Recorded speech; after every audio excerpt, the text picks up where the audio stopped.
Welcome to the Slop Farm. Enjoy the video. In this video, I will explain how to file for your tax return. First, gather all necessary documents.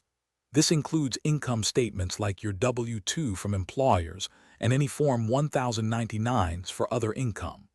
Don't forget records for potential deductions and credits, such as receipts for charitable donations or medical bills.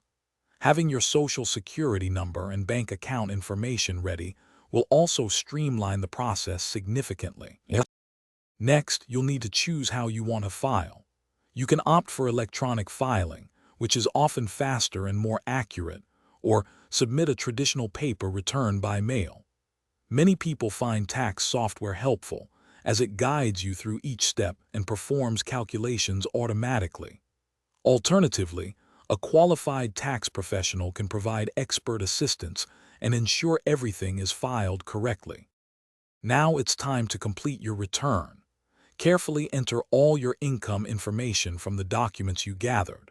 Then, identify and claim any deductions you qualify for, which can reduce the amount of income subject to tax. Don't overlook valuable tax credits, as these directly reduce the amount of tax you owe, potentially leading to a larger refund or a smaller payment due.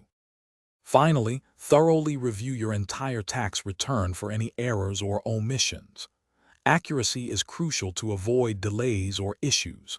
Once you're confident everything is correct, sign your return, either electronically if filing online or by hand for paper submissions. Make sure to submit your return by the official deadline to prevent any late filing penalties. You've got this. Thanks for watching. Consider subscribing if we helped you today.